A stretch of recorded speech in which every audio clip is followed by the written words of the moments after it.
It's cheap and a little controversial, but let's see if this TapTes hub can get the job done.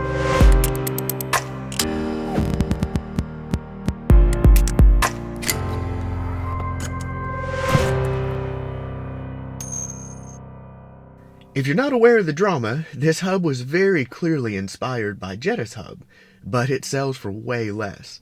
So there are a lot of questions about the quality of this one and if the Jetta is worth the extra cost. They're a very similar design where you have USB connectors on the back that are made to match up to the ports in the Model 3 center console. They have USB ports on the front that are made to work with the dock or with a wireless charger. And it has this little magnetically attached door that you can push on the bottom, flip it open, and it hides an additional USB port for Tesla Cam. And this space is made to hold a solid state drive or a flash drive. And there are actually magnets in here and a little pad that it comes with so that you can stick the solid state drive in here. It's a pretty slick design, and this one is very clearly inspired by Jetta's. I don't have the Jetta yet to directly compare them, but based on my testing with this one and what I've read about the Jetta, there are some significant differences between the two, and it's going to depend on your needs whether or not those differences will matter. Once I have the Jetta as well, I'll follow up with a comparison video showing what the extra cost will get you, but for now, we'll stick with what the TapTes can and can't do, and you can decide if that's good enough for your needs. For it to meet my needs, I need it to do two things. I need to be able to connect all three of my USB devices, that's Tesla Cam flash drive, a music drive, and a wireless gamepad. And I also want to be able to charge two phones in the dock at the same time at 10 watts each, which is the maximum that you can normally charge at with no dock at all. So to answer the first question, can I connect all three of my USB devices? The answer is actually no, I can't. I did get everything working for my case, but something you need to know about this is only two of these ports actually do data. So by calling this a USB hub, that's really not correct. Hubs take one USB port and split it into multiple places with data and power. This is essentially two of these USB splitters. So you take one connector and split it into two ports. One port is data only, the other port is power only. So that's kind of what they did inside here. I opened it up and took a look at the circuit boards, and sure enough, there's no intelligent controller of any sort. They just routed this connector to these two ports, one with data, one with power, and this connector to these three ports, one with data, two with power. So the first limitation you need to know here is there are really only two USB data devices that can be connected to this. If you need more than that, you're going to have to do something different. That may be an additional USB hub connected here or here, or you may want to look at another option. What I found in my case, though, is if I use the Ugreen SD card and micro SD card reader that I recommend on our website, I can take my Tesla Cam micro SD card, connect it to the micro SD port, and then my music stored on a full-size SD card or a micro SD in a little adapter, connect it to the SD port, and they can work at the same time. So I can connect both of these down here, and whenever I connect it to the car, I get both USB music and Tesla Cam with one device. So that kind of takes away my need for 3 USB ports for 3 devices. I only need 2 USB ports. In the other one, I can connect my wireless gamepad receiver, so that works there. Another workaround you could use is if you want to do music and Tesla Cam and you're using a larger SD card or solid state drive, you can partition that and make it look like 2 separate drives even though it's only one. And there are plenty of YouTube videos and websites out there to show you how to do that. So now that we have these two devices, we'll snap the door on and put the hub in.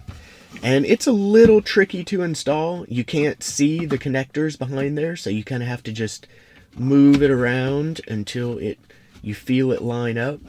It kind of helps to leave the door off so you have a little more you can grab onto.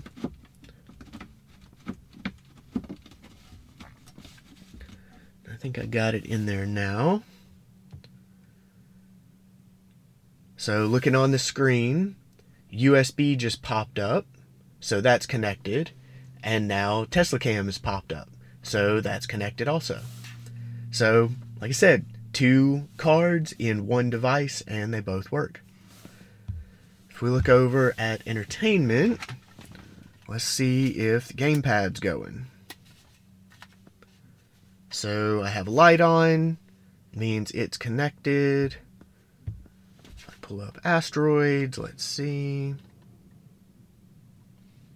Oh, looks like if you ever see this when you're playing a game, like it's just non-stop going, check and make sure that your steering wheel is centered up. But, yep, looks like gamepad's working. No problem. So, alright, that's 2 devices. But what about charging? So here I have a big USB battery bank connected to a USB power monitor. I'm going to connect it to the left side, and we're getting 4.96 volts at 1.92 amps. So that's right about 9.5 watts, which is pretty close to 10. That's the most I've ever seen out of these front ports with no hub, is about 10 watts. So there's a little bit of a difference, but not terribly significant. If I check our other port, I get 4.96 volts, 1.99 amps. So we're right at 10 watts now, 9.92 watts. So doesn't seem to be affecting anything there. If we check out the USB-C connector,